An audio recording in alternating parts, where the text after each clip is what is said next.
I am a senior research associate at the Bureau Institute of Justice, where I do research on what we call conditions of confinement, so the types of conditions in which people live who are incarcerated in prisons and jails. I came to that work because I spent time myself in prison, and I spent 7 months myself in solitary confinement. And so I say that at the beginning of the talk to center some of what I'm talking about, because as much as I'm going at this from a research perspective, this is also something I and others do experience. And so when we talk about issues and you have questions and answers, I'm happy to talk both about the research perspective and also about how my own experience went in the DC jail and then in a federal facility. So what I'd like to do today is, let's see if I can figure out how this, there we go. Okay. So what I'd like to do today is start by talking about the basics of prison housing. So many of us have seen prisons on television and we may have a sense of what the housing options are like, but I want to talk a little bit systematically about the sorts of things that people experience when they live in prisons, primarily through this dichotomy between general population housing and solitary confinement. I want to talk about who goes to solitary confinement. It's often people that you wouldn't expect being sent there. It's not like what you see on TV. It's not all dangerous people who've assaulted officers who go to solitary confinement. There are a lot of uses for it in the prison system, and we'll talk about whether we think those uses are justified or not. I want to talk about some of the competing perspectives on solitary confinement. So just like any charged public policy issue that we have in the correction system, we have one group of people who argue pretty vehemently that solitary confinement constitutes torture and that we shouldn't be using it at all. We also have a group of people who argue that solitary confinement is a necessary evil, and that even though it's not something that we like to do, it's something we have to do in order to keep prisons and jails safe. And then finally, after I go through some of those perspectives and I talk about some of the empirical work on those topics, I want to talk about whether solitary confinement seems to be fairly administered, and talk a little bit about the types of people and the classes of people who are sent to solitary confinement, and maybe have a conversation about whether we think those disparities are reason enough to think about whether solitary confinement is something that we should think about ending.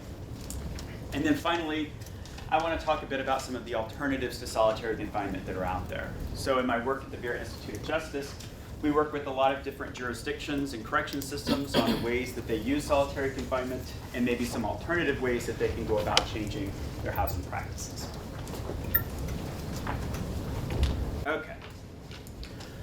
So I want to start, I guess, by talking a little bit about general population housing, which is the default housing option for people that are in jails and prisons. Let me see if I can get that. There we go. Who are in jails or prisons. So most people who are in prison or in jail who are incarcerated are allowed to congregate. They're allowed to socialize. So they're going to be housed in a dormitory or a two-person cell. So a lot of the dingy, kind of dungeon-looking housing environments that you see on television don't always bear out. A lot of people in prisons live in dormitories where you have a giant room, have bunk beds along the edges, or they live in two-person cells, or even if they're in one-person cells, they're in environments where they're able to go outside and talk with one another during the day. So if you look at the image immediately to your left, it is an image of people on a prison yard, right? So most people in American prisons are able to go outside for 5 to 8 to 12 hours per day to exercise, to play games, to run around. A lot of prison systems have tracks, they have baseball fields, they have soccer fields, right? These are ways that people who are held in prisons are able to blow off steam, get some physical kind of energy out, and ultimately, hopefully, get a little bit less aggressive if they were aggressive to start with in their other time.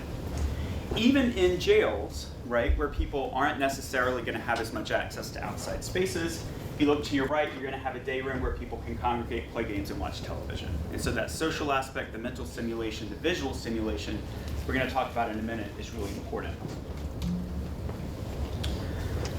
In addition to that, in general population housing, you have a variety of options that we don't necessarily think about that maybe aren't going to be available to people in conditions like solitary confinement.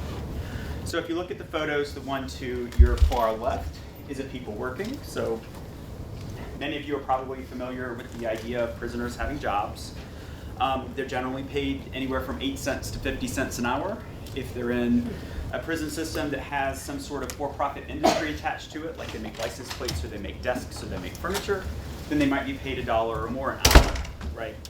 This is a really important kind of source of activity for prisoners because, number one, many of them come from families that can't afford to send them money for their commissary, so they have to make their own money to buy products that they need off what's given to them, aside from what's given to them by the prison officials.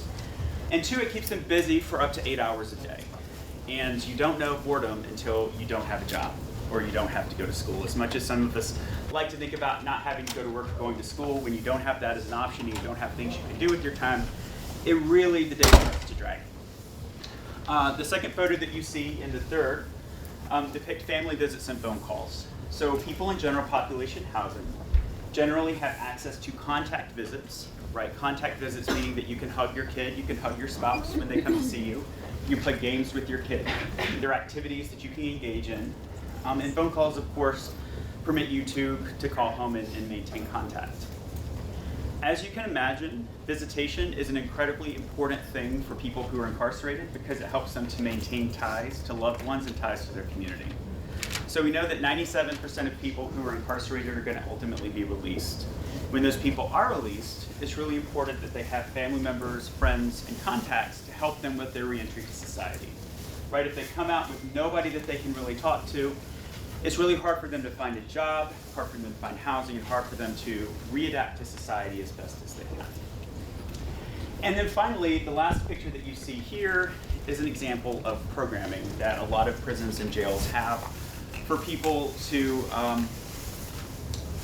rehabilitate or to fill their time with something constructive.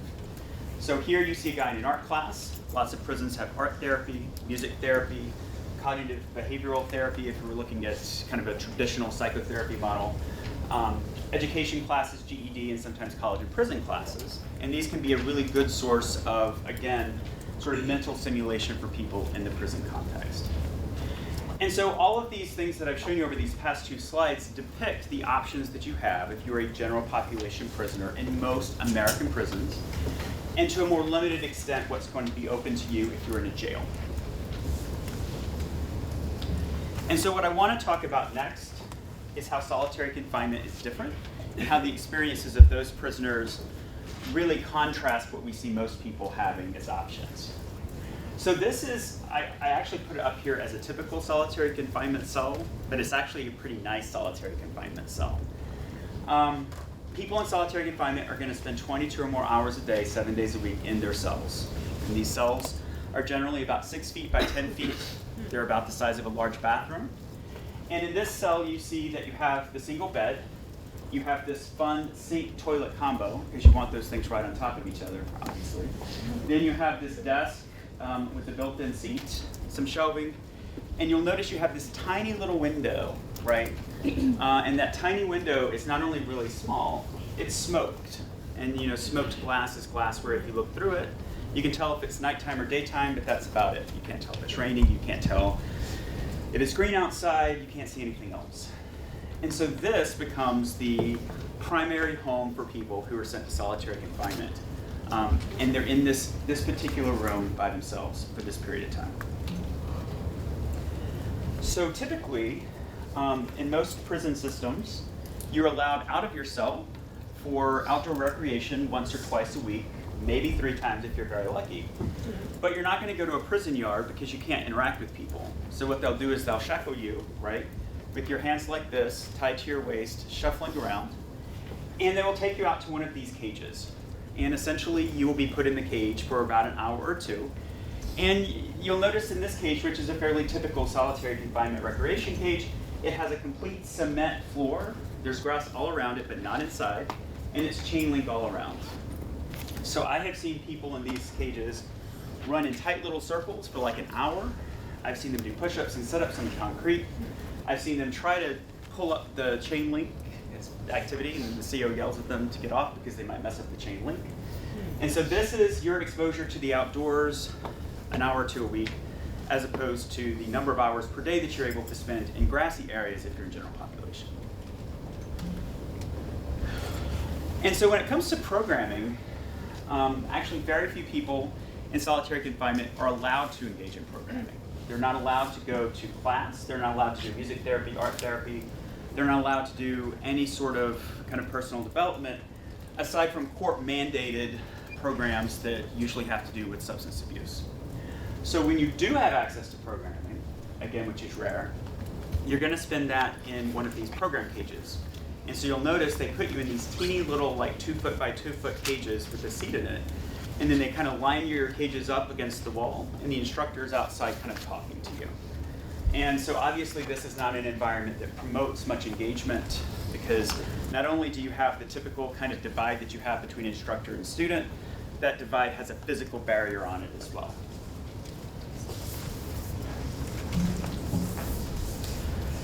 Many people in solitary confinement are not allowed reading materials.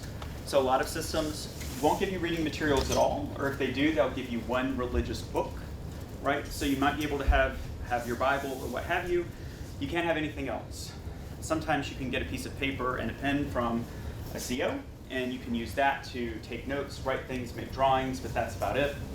And a lot of times you don't have access to family visits, you don't have access to phone calls.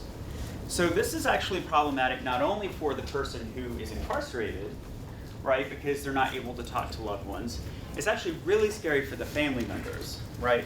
So I don't know if any of you have had family members incarcerated before, but it's actually really kind of stressful for you when you can't get in touch with them at all and you have no idea where in that prison that person might be. And so the consequences not only fall on the person inside, it can fall on family members outside as well. And then finally, the most punitive solitary confinement environments don't even serve hot food. So they might serve you a bologna sandwich. They might serve you cold food. Many of them, and up until 2015, 2016 in New York State, fed you Nutriloaf or prison loaf. And so prison loaf is pasta, ground meat of some sort, frozen vegetables, some sort of bread product, all made into a meatloaf-like patty, put in the oven. It may or may not be warm when you get it, but then this is what they feed to you. Technically, this food product has enough nutrients to sustain a person over the course of his or her day. So it does not violate guidelines on cruel and unusual punishment. But a lot of advocacy groups and a lot of particularly prisoner advocacy groups have been arguing against the use of Nutriloaf, and it's slowly going away. In the worst scenarios, though, this is what you would eat, and you would eat this 3 times per day. In addition to sort of the basic food issues, most, I would say, people in solitary confinement do not have access to commissary. So we're probably all familiar with commissary, right? We just like the prison store. You can put in orders for a variety of items. And a lot of us on the outside think of commissary as being this luxury thing, right? You can order things that you don't necessarily need. Well, the thing about jails and prisons is a lot of times, in order to get anything at all that you need as a basic necessity, you have to prove indigence, which means you can't have any money on your books. You can't have any money in your commissary account. If you have money in that commissary account, you have to buy basic things for yourself, sometimes like toilet paper, deodorant, razors, for women, tampons, right? So a lot of correctional facilities will only give out pads, and sometimes they run out of the pads. What are you supposed to do? If you don't have access to commissary, you have no solution, right? And so when you don't have access even to buy the things that you need, and you're in solitary, so you can't borrow anything from anybody, you're really stuck with whatever it is that you can make do with within yourself. And so this is a particularly punitive environment for that reason as well. Okay. So these are sort of the ends of the continuum for how people live in prison, right? And so most prison systems are not as punitive as the worst of the solitary I just showed, but most prison systems aren't as good as the best general population either, and the housing situations are going to be somewhere in between. So the question for us, apart from the ways that we can blend the two housing options, and I'm going to talk about that in a little while, the question for us also becomes who winds up in solitary confinement. Because we all have this idea, or not all of us, but many of us, have this idea from the media that the people who go to solitary are bad and deserve it. And some of the people who do go to solitary probably do deserve to be there, or potentially deserve some sort of correctional behavior, or correctional mechanism in response to what they've done. These are people who've committed disciplinary infractions. This is what we call disciplinary segregation or punitive segregation. These are the individuals who have done everything from talk back to a guard to assault a guard, right? You also have a class of people that we don't usually think about who are put into solitary confinement to protect the security of the institution. This is what we call administrative segregation. These are typically people who are validated as a gang member, and the correctional officers want to split that gang out so that it can't cause any trouble within the facility. So you can be validated as a gang member by a lot of different things. If I have a tattoo that the CO thinks is aligned with a particular gang, that CO can put in my file that I'm a member of that gang without knowing anything else about it, and then I can be sent to solitary confinement purely on the basis of having that tattoo, right? If somebody just says that I belong to a particular security threat group or gang, then I can be sent to solitary confinement preemptively in order to promote the security of the institution. And so this is a tool that facilities have often used to deal with the gang issue and gang problems within the institution. And then finally, the third way that you can be sent to solitary confinement is if you are judged to be at risk of victimization yourself. So if I snitch on someone, I'm probably going to go to solitary confinement so that I don't get hurt or killed. If I want to leave the gang of which I'm a member, I might get sent to solitary confinement for the same reason. And one thing that we've seen a lot of in the literature and in the media when it comes to this class of individuals is transgender prisoners. So, for example, in the federal system in the US, you are assigned to a male or a female institution purely on the basis of what your genitalia are, right? So it matters not what you identify as, it doesn't matter how you present. That's where you're going. And so if you get to this facility and you appear one way, traditionally, in a typical way, maybe as a woman or as a man, and you're put in the facility that has the opposite sex assigned to it, you may get sent to solitary confinement so that you aren't at risk of victimization. And that may or may not be your choice. You may have no say in the matter, and this group, of course, is protective custody, right?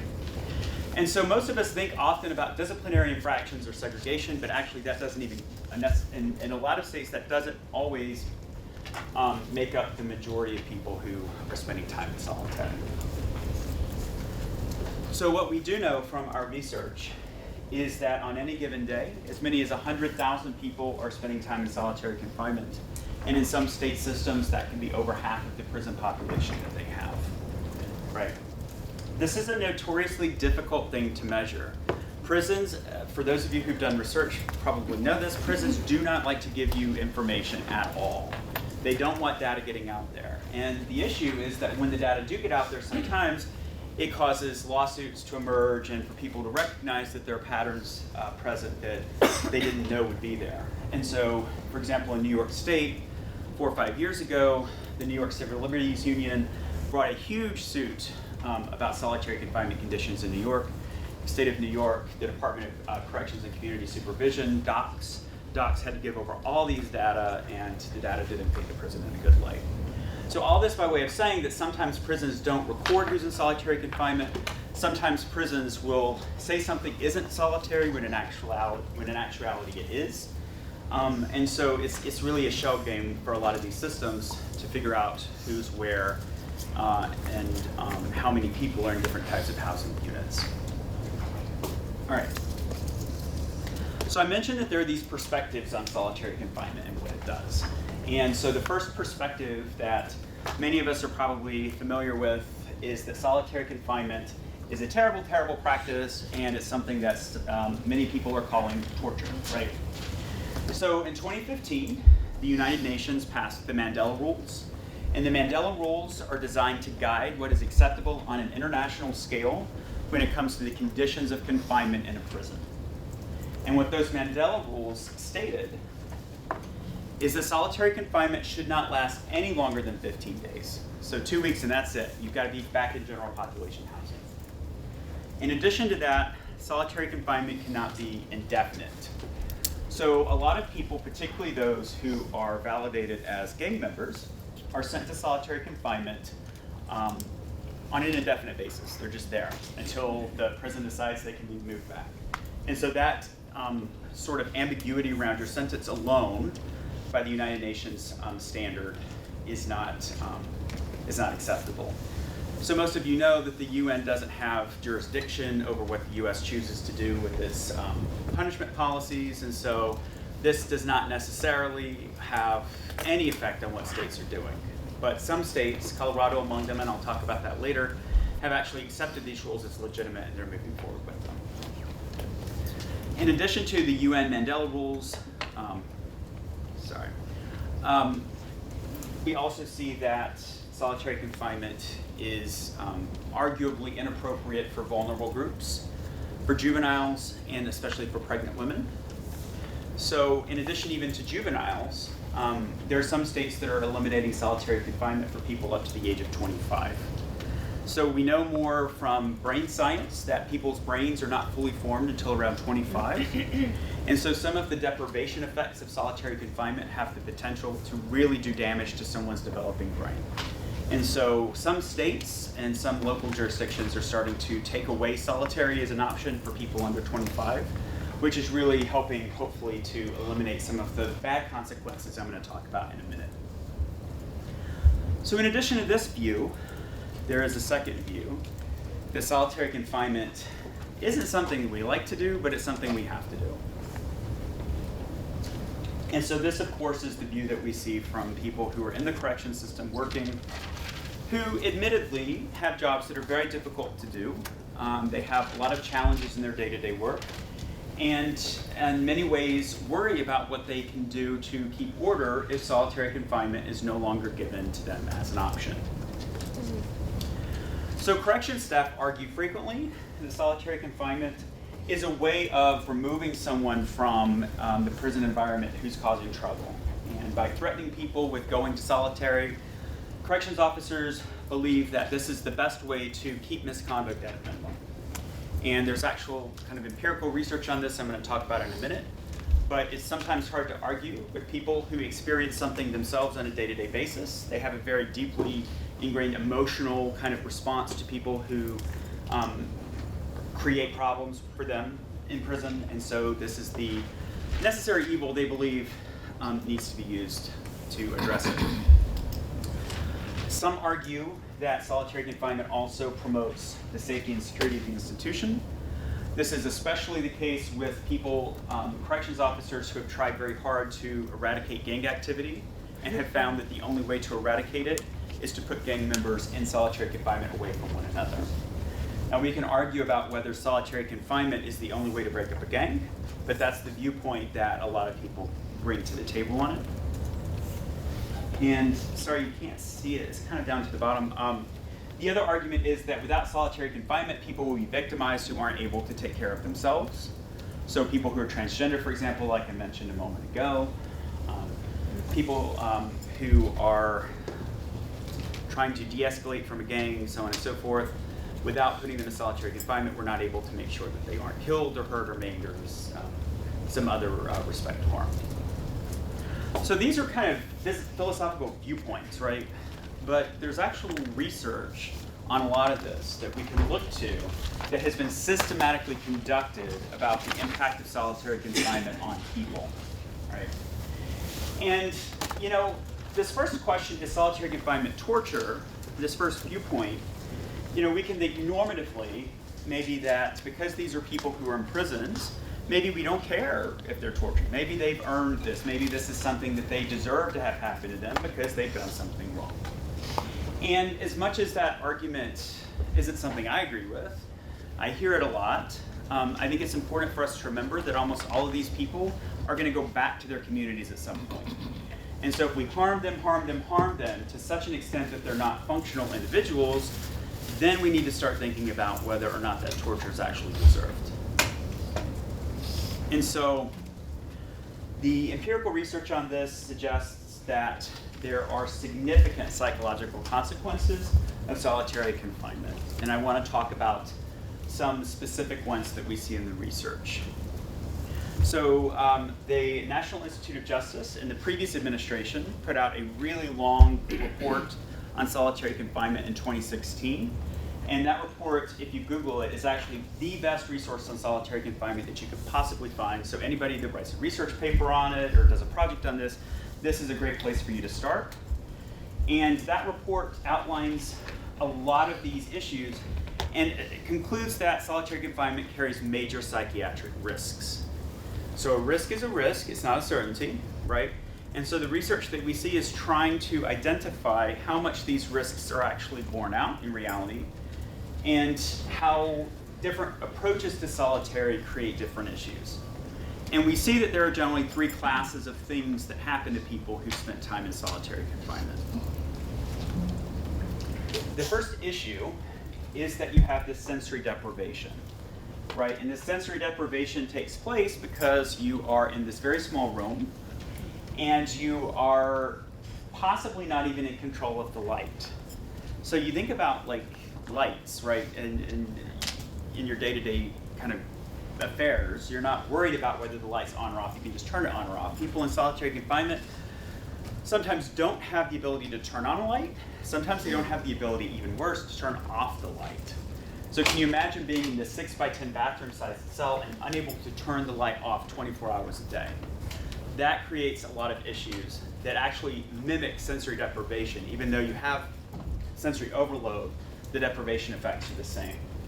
And so what happens when you're in this environment where kind of the lights don't change, there's no natural light, you're not able to go outside, is that you have a hypersensitivity when you're released to all of this stuff. It's like you're in this closet and then all of a sudden you're released into the crazy busy world, and it's really anxiety producing, right? It's really problematic. And I remember myself when I was released from prison and I saw a menu for the first time, it was incredibly overwhelming. And you know, I'm a reasonably competent person. I was able to get through school, and for me to look at a menu at a diner and be unable to choose what I have to eat really speaks to some of the issues that you have when you aren't exposed to those sorts of stimuli in your day-to-day life. In addition to that sensory deprivation, you don't have much mental stimulation. You're not talking to people or reading things or learning things. There's no television, there's no radio, there are no books, right? And you don't realize that when you have no phone, for example, for many of us, you don't have a TV, you don't have anything to look at, your brain starts to just shut down, right? So we know that this type of scenario causes cognitive dysfunction. It causes people to be confused, lose memories, ruminate. It can create chronic depression, right? And then the third set of things that we see happening is that in addition to the lack of mental stimulation, you also don't have social stimulation.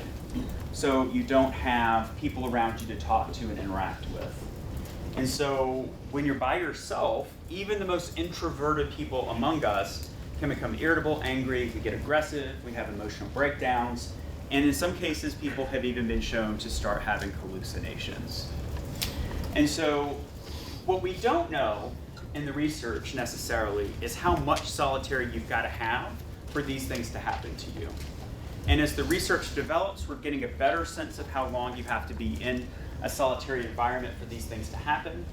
We do know that there are some states that have put people in solitary confinement for tens of years.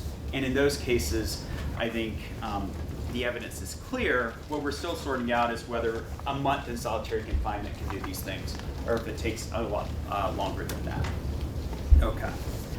So this is sort of, in a nutshell, some of the psychological stuff that happens to you when you are exposed to solitary confinement. But I want to examine the research on the other side, which is what happens when you have these people in solitary confinement within the institution. All right. So, unfortunately, or fortunately, whatever it is to you, the evidence doesn't suggest that solitary confinement actually does make the prison more safe. So when we move away from CO viewpoints and the viewpoints of line staff within a prison, and we start to look systematically at some of the disciplinary records of people and where they've been living and how those interventions play out, we see that safety and security aren't necessarily promoted. So Some people will argue that we use solitary confinement as a deterrent. So we all know deterrence theory, probably, right? Or we're going to learn it as part of our curriculum here in criminal justice. And deterrence theory would suggest that you can cause a person or convince a person to not engage in some wrongful behavior because the consequences of that behavior will be too severe.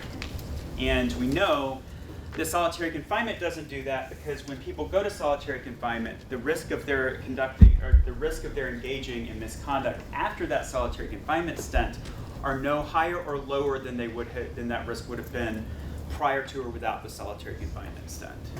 So it doesn't seem to have an effect on future wrongdoing for people who spend time there. The second argument that some people put forward is that there's an incapacitation effect. So incapacitation, of course, suggests that if you put people in prison, or in this case, in solitary confinement, that person is incapacitated and unable to commit wrongdoing and thus makes the institution safer. What we know in the research is that actually the levels of prison violence and misconduct do not change when a given person goes to solitary confinement. And so that incapacitation effect doesn't seem to really play out either. We know that not only do these things not necessarily improve safety and security, there is the potential that they make safety and security even worse. So when you look at people with mental illness, and I'm going to talk in a minute about how that seems to go hand in hand with solitary confinement. When you look at people with mental illness, they're 23% more likely to engage in nonviolent misconduct and 24% more likely to use drugs after they've been exposed to solitary confinement, controlling for a whole host of other things that might affect their misconduct. And in addition to that, gang-affiliated individuals are 10 to 14% more likely to engage in misconduct as well after they had been in solitary confinement. And these are studies that control extensively for potential other factors that would indicate whether someone's going to be engaging in misconduct, which means that the solitary confinement we can assume is at play here in making the person more likely to be found guilty of the misconduct. So the research shows that you have all these psychological consequences, and the research also shows that solitary confinement's not going to make your institution safer or more secure. But I think there's a third element that we don't always talk about as much as we should, which is whether solitary confinement is fair, right? And not surprisingly, as most things go with our correction system, studies suggest that certain populations are at heightened risk of being assigned to solitary confinement by comparison to others. So one of the most egregious patterns, in my opinion, that we see is that African Americans and Latinos are 3 to 5 times more likely than white inmates to be sent to solitary confinement, controlling for the misconduct in which the individual engaged. So if you take someone like me who does something wrong in the prison, then you have this other person who's Latino, African American, we all look identical, but for our skin color, the other two are 3 to 5 times more likely than I am to go to solitary confinement. And there are lots of reasons I think that plays out, and we can talk about some of that during the Q&A. People with mental illness comprise 75% of the people who are in solitary confinement. So if you think about mental illness, and you think about the most serious mental illness, this is a diagnosis that's going to manifest itself in behavior that can be antisocial or that can be problematic one-on-one when you need to navigate interpersonal relationships that are difficult. So when you have a person who's incarcerated who has a mental illness, and that person has to interact with a corrections officer who may or may not be particularly pleasant, then you're going to automatically see probably a little bit of butting heads. And so a lot of people in solitary confinement are people with mental illness that are unable to operate outside that diagnosis in their interactions and thus get sent to solitary confinement rather than going to a mental health treatment unit or getting the kind of treatment or intervention that would be more helpful. And so what these two things and these two patterns sort of represent, or what makes them particularly difficult, is that, and for those of you who've ever been inside an institution, you probably know this, correctional officers have tremendous discretion in determining what happens to any given person. So almost any disciplinary infraction that is written up is going to be the word of the CO against the word of the person who's incarcerated. And just like when you have that kind of power differential in other scenarios, the word of the CO is probably going to be the one that's given the deference. And so even in institutions where there is a due process for people who are accused of wrongdoing, that due process often plays out with kind of a he said, in many cases he said, because many of these are male correctional officers, male prisoners, and the CO wins out. So given all of this information that we have about solitary confinement, a lot of people argue that we should just stop solitary confinement and we need to move on. And to find other ways to treat populations of people in the correctional setting who maybe are difficult to treat. As you can imagine, though, there is significant opposition from people who work within prisons and jails to doing this. And in some states, especially here in New York, you have a very powerful union representing your correctional officers. And those unions are going to be opposed to almost anything that would remotely be kind of construed as making the job of the officers more difficult. And that's what a union's designed to do. That's their role. But it creates an impediment. And so the question for people who want to change solitary confinement is to find a way to not necessarily eliminate it, but to chip away at the margins so that we can decrease the number of people exposed to it. So what would that entail? Some states that we've been working with at Vera in our technical assistance work have begun to make solitary confinement an option for only violent or repeated infractions.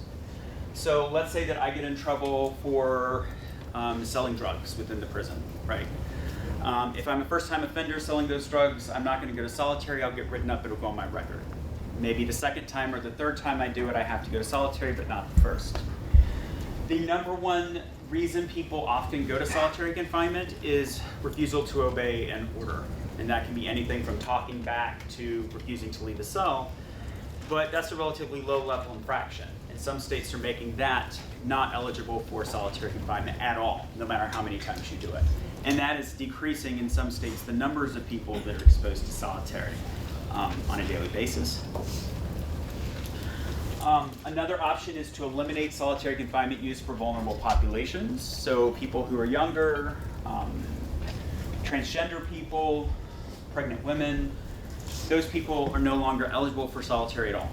And again, in some states, that's making the population smaller and smaller. I think probably the best way to reduce the number of people in solitary confinement is this one, which is to reduce the maximum time that one can spend there.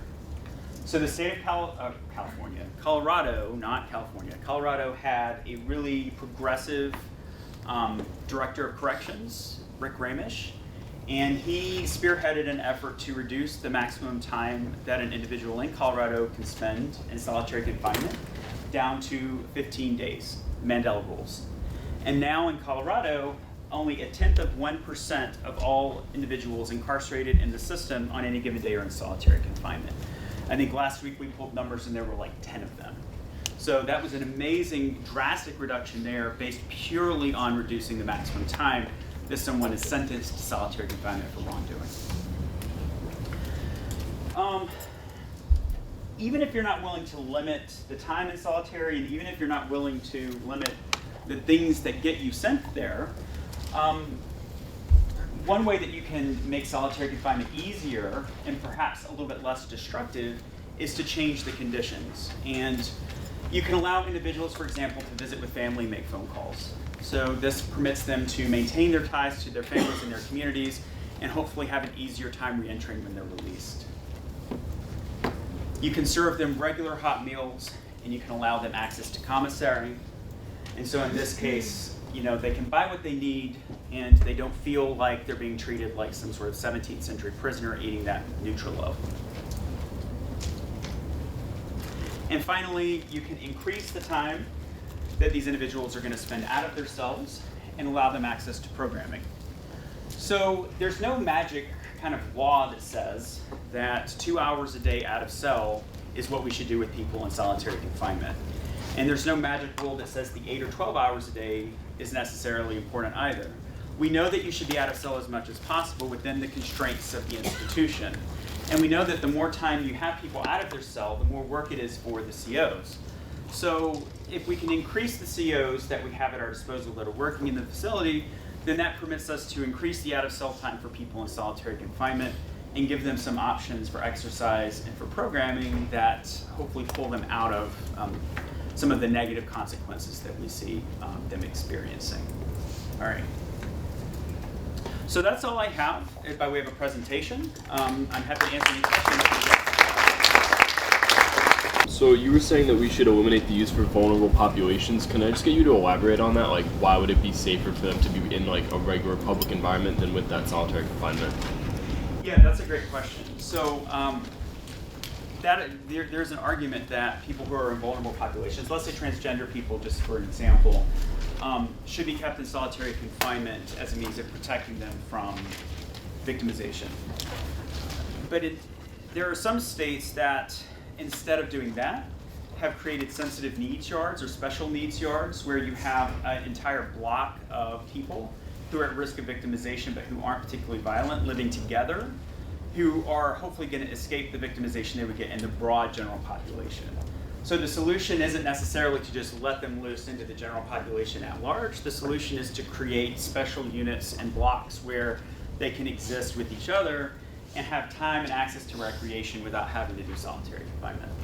What are your views for cases like the Khalif brother case? What do you mean by view? Like how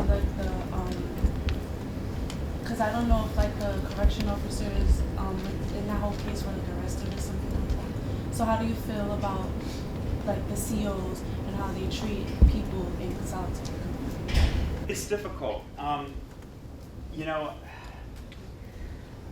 With COs, you have to, like with anything, I think you have to monitor what's going on.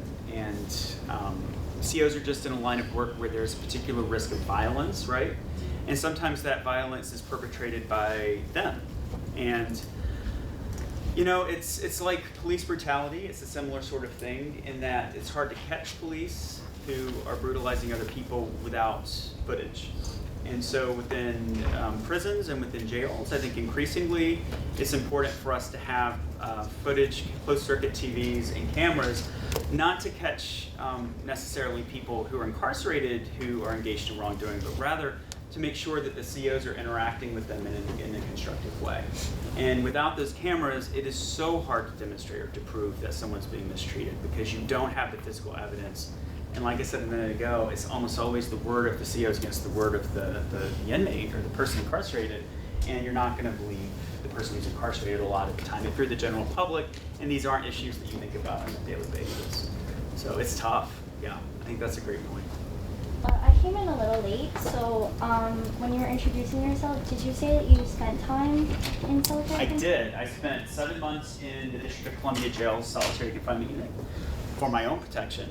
Thank you so much, DC Jail. And then a few months in a federal facility after that. Were the Mandela Rules passed at the time? So the Mandela Rules were in place after that, but the Mandela Rules are not binding on the US. It's an international standard, but just because it's an international standard does not mean that the US follows it. So it's sort of optional, I guess. It's an encouraged thing, but it's not required. Is there research on what kind of programming is most popular with people in solitary and most efficacious?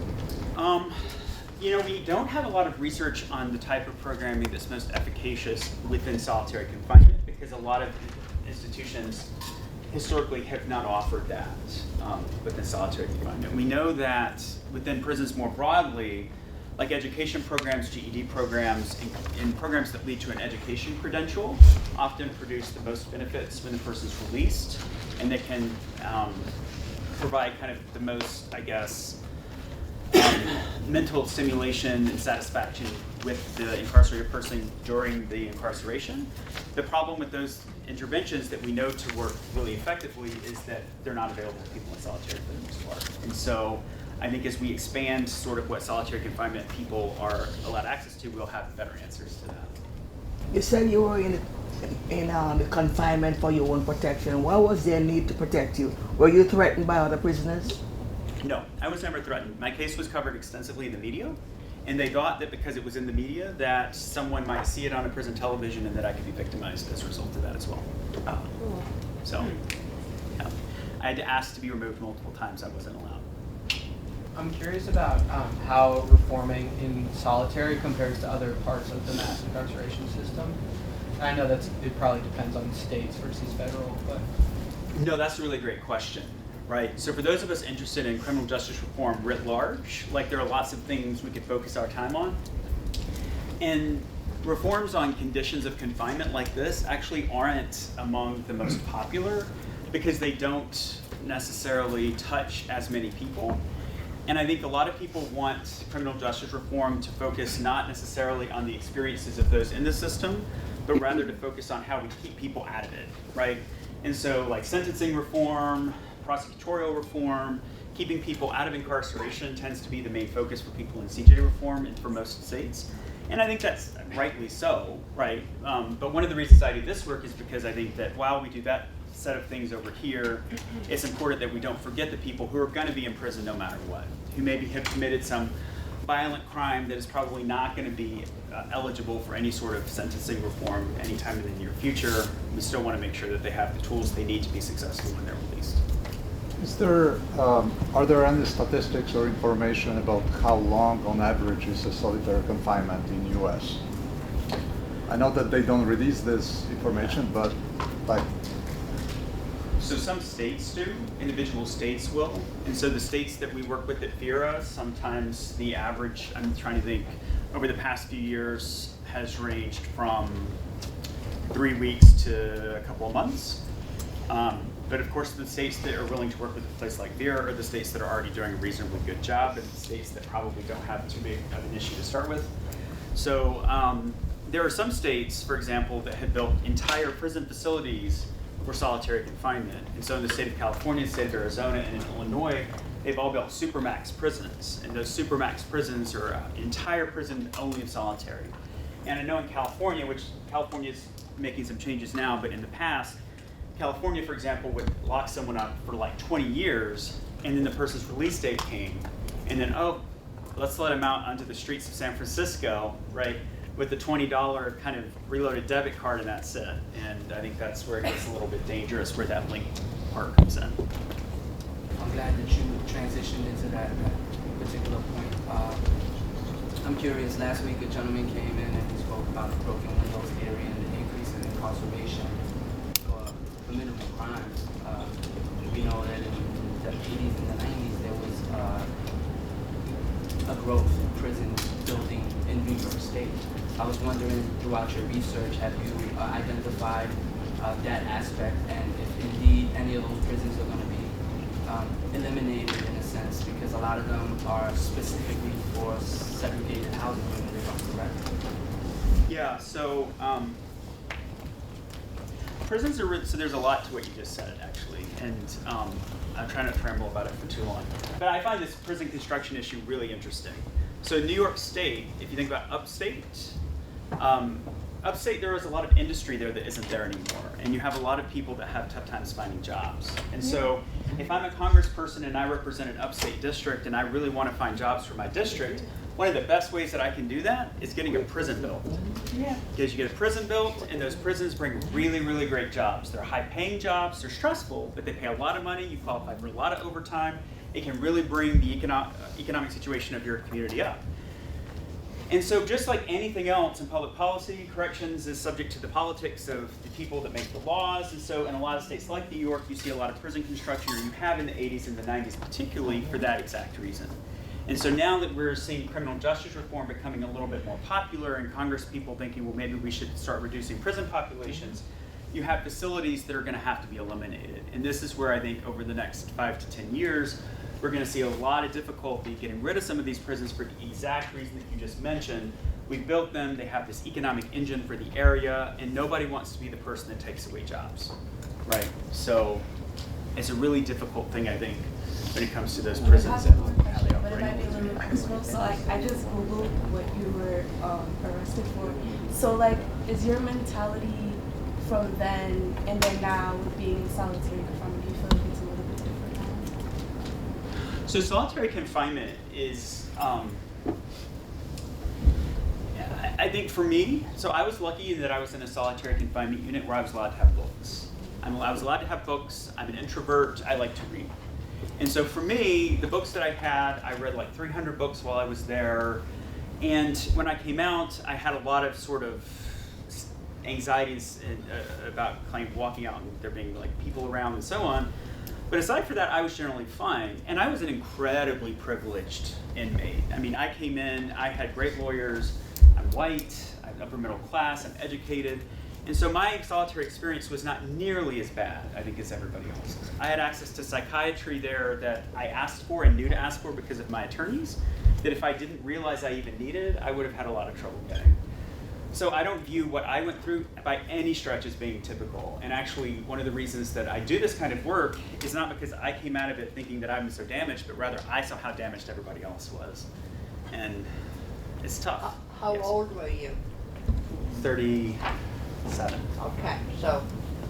you I was were- an adult. Yeah, that makes it. Full-grown different, adult. too. Yeah. Yeah, hopefully. Did you say you was doing research on solitary confinement? You are doing research on that yourself? I am right now, yes. And how long have you been doing the research? On this particular topic, about 3 years. And what is your findings today? Oh, so in general. So my findings, pretty much what I've done so far, I have a big project going right now where I'm looking at solitary confinement in 6 different states. And so we're collecting data to kind of understand some of the trends that I've talked about in this presentation. And so far what we see is that a couple of things. Number one, we see that there are big disparities in racial ethnic groups and in people with mental illness that I talked about. And number two, that people in solitary confinement seem to have a lot of trouble re-entering society. So when they come out, they're having a lot of problems. And so I've done a lot of interviews with people and they can't find jobs. They have trouble reuniting with family, and they're just emotionally not very stable. Well, more than the regular prison population, are you saying in solitary It is. confinement contribute to this more than the regular population? I think so, yeah. So I think with the emotional problems, and so this is where it gets difficult though, because people who have these emotional and mental illnesses and diagnoses are more likely than others to go to solitary to start with.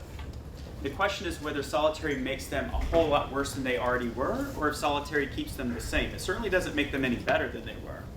And so what we're trying to kind of sort out is how solitary affects or interacts with people who have mental illness. And that's something that we're still trying to sort out, and we haven't gotten answers to. Do you know if anyone is doing research on how the prison system affects inmates, not just the one in solitary confinement, but all people that are confined? Is anyone doing any studies on that? There's a that lot. you know of? There's a lot, yeah. I mean, the issue is sometimes that within prisons, they don't like to give out much data, so it's hard to do much. But there are a lot of people who do interviews with those who've been released. There are people who survey those who've been released. And, when you come back into the community, we know that finding housing is incredibly difficult. Finding employment is incredibly difficult. And your family's not necessarily willing to work with you either. And you need someone who can kind of help reintroduce you to the community. And a lot of people who've been incarcerated don't have that. With your knowledge and experience, have you had representatives from Congress call you to give suggestions as to what kind of reforms are needed? Wouldn't that be nice? I would love to talk But, to you. but are you in any capacity to do that? You have to advertise yourself because you are speaking from actual experience, and you being a white person could have a great input in that endeavor. Thank you. Hopefully, yeah, we will see. I appreciate it. You mentioned that 75% of people being in solitary confinement have psychiatric problems or disease or issues. It's like, how is that related, and how would solitary confinement work on the people that already have some mental disease or deep mental issues, and who doesn't have them in prison? Because I mean, in such an environment, everyone, even perfectly sane, could become insane. You know? Right. So how is it classified that 75% of those people had some prior record of mental problems, or how does it work? So the data are really messy about this. Mental illness diagnoses in general are difficult, even in the community, right? And so a lot of people who are kind of sent to solitary confinement and spend time there are diagnosed either immediately before or immediately after when they're sent. And so sometimes we don't know that there's a mental illness present until they act out in a way that then lands them in solitary confinement. And so I have just now gotten data that kind of sequences out mental health diagnoses and where people are living. So I'm hopeful to kind of sort out the timing of it, like you just, I think, mentioned, whether it's before, during, or after. We don't have any firm evidence on that right now. And it's something that I think we need better research to sort through. And are there any programs that, for example, would resocialize people in confinement before they are released? There from are. prison, or Yeah. are there any rules that you have to be in general population, or you have to be resocialized before you actually allowed? Because I mean, after elongated stay in solitary, you're much more dangerous than before you got into prison in the first place. So there are some states that no longer allow people to be released directly from solitary, so they require you to go back to general population for maybe 2, 3, 4 weeks before you're released. But some other states are implementing step-down units, so they put you in a unit of people where instead of being in your cell 22 hours a day, you're in your cell 20 hours a day, then 18, and 16, and 14, and you kind of gradually readjust back to prison life. And those step-down units are more expensive to run, and they require both, a lot of correctional officers and a lot of attention, more so than the general population. But we're starting to evaluate them, and the early evidence suggests that those are really good ways of introducing people back into general population, better than just dumping them back out into it after they've spent potentially a long time in solitary. How are the people who are at risk of victimization, the people who have committed disciplinary infractions, treated differently while in solitary confinement? That's a good question. So by policy, a lot of times they're supposed to be treated the same. I think, though, that when it comes to special treatment, those that are in administrative segregation or protective custody probably do get preferential treatment over those that have had disciplinary problems. So, for example, like I got a lot of extra good treatment, like special treatment, when I spent time in solitary confinement because I wasn't in there for disciplinary issue and they didn't think that I was dangerous. So like I got a pen from a CO. And pens are dangerous, right? That's not something that you would necessarily get if you had assaulted somebody else. So that's not something we have like systematic data about, but I think anecdotally and what I can imagine happening and what I've seen sort of in my own view is that, yeah, there are actually like little things here and there that make the experience much different. Shouldn't we be looking at the larger picture here? Because prison is really a business. It's a business, all right? And when you're in business to make money, and you're not necessarily concentrating on the people that is in that situation. So we should be looking at a much larger picture here than just little snippets from what the problem really is. No, I think that's fair. I mean, there's an entire, you're right, prison's a business. And It's a business. even if it's not like for profit, it's out there to make sure it has enough prisoners to fill the buildings and it has enough people to justify the jobs. And I think when it comes to talking to people in Congress and talking to policymakers, trying to get away from that model is important. So I agree with you. I think that's an important thing that we should be thinking about. So you gave us some quotes about the hypersensitivity to anxiety, panic attacks, chronic depression, aggression, stuff like that. Just to ask you personally, do you feel like you've noticed any symptoms of that in yourself after being released? I was okay. No, I think I came out of it without any of those issues. But I think because I wasn't in it for a terribly long period of time, and because my conditions maybe weren't as bad as the conditions experienced by some, those weren't things that were likely to happen for me in the first place. So, no, that's a great question. It's a little off topic, but first of all, thank you for coming and speaking. I was just curious, what did you order when you went to the restaurant? You didn't know to get on the menu. What did I order? Yeah. I ordered like 8 things. I don't even remember what they all were. It was just I couldn't decide, so I just had it all brought, and I didn't eat it all, and it was wasteful of me. But there you go. There it is. Yeah. Have anyone thought about some other alternatives to solitary confinement? Because it seems like the universal punishment for something or protection, but is anyone thinking about some alternative to this program rather within the prison that would work? That the solitary confinement works in the first place. I mean, according to data that you showed, it doesn't really work on majority of the people that are sent over there. So, any thoughts about this? Well, the problem with research is that not everybody believes what research says, right? And so you can do the most systematic research possible, but these people are operating in a very political environment. It's very politically charged. And, you know, there's also this idea of COs as law enforcement versus everybody else. And, you know, in our country today, this is used as kind of a wedge issue, I think, with a lot of people, right? The whole law enforcement versus others sort of dichotomy. And so when it comes to evidence about correctional officers, which is sort of the same as evidence about law enforcement, right? It's just within the corrections context. Even the most systematic, best done studies aren't going to necessarily be given credence by those that have a political opposition to what you're going to say. And I think it's getting sort of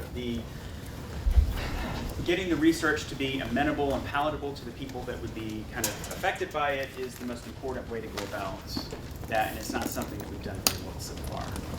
So there are alternatives that we could think about. I don't know how amenable people are to those alternatives. The alternatives being, you know, those. So we're chipping away with this, but this top one, right, eliminating it altogether, I think we're a long way away from that in most states for political reasons. You know, when people are incarcerated, they have to, you know, there's one or two approaches to it, right? You can say that if you've been incarcerated, you can just kind of never ever talk about it, never bring it up, hide it, and hope people don't notice it. With me, I've kind of taken it as part of my career now, and I'm using it to do the research that I'm doing so that it's hopefully a constructive part of what happened. But not everybody has the ability to do that. So, you know, for me, I can talk about it all I want, because, for example, I can go to a landlord and talk my way into a lease because I'm white, upper middle class, educated. He's going to rent to me because even though I have a record, I'm fine. But that's not possible for everybody else. It's not possible for everybody else to get a job. It's not possible. So for me, I was able to use that time constructively for myself to do a lot of kind of self-improvement stuff by reading and by kind of expanding some of the things that I would have loved to have read about when I had a job but didn't have time to. But I had the luxury of doing that and knowing I was going to come out the other side and be fine. And I think not everybody has that luxury. Not everybody has to the ability to do that. And so for me, it worked, but not everybody else, I think, is going to be able to move on with it. Did you need any type of therapy when you were released? Oh, yeah. Obviously, yes. I mean, so I'm a firm believer that everybody should be in therapy. If nothing else, you can just talk about yourself for an hour a week and like not feel that you're boring your friends and feeling selfish about it. But yeah, no, I mean, it's a major life experience. Yeah, of course, yeah. Of course, absolutely. Some states, they don't have unions, and in some states, the unions are pretty weak. And in those states, the approach has started to shift away from solitary confinement, such that then the states that do have the stronger unions are going to feel pressure to come along with them. Otherwise, they're going to be the outliers. And so I think this process has started to unfold. I think it's going to take a long time.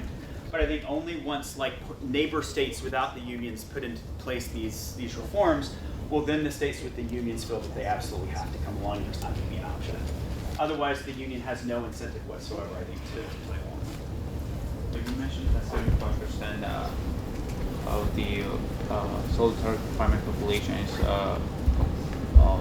basically composed of mental ill individuals.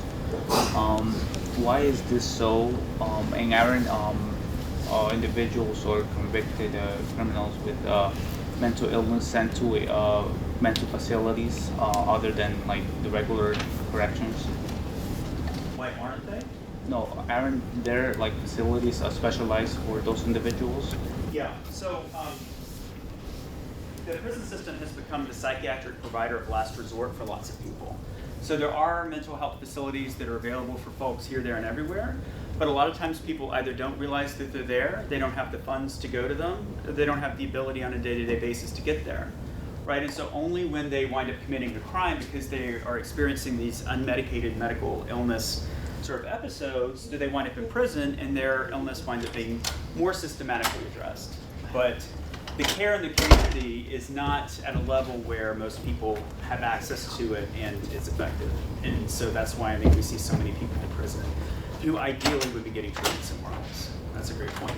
So as far as like the solutions that were suggested, if those were to be put into effect, then what would be solitary?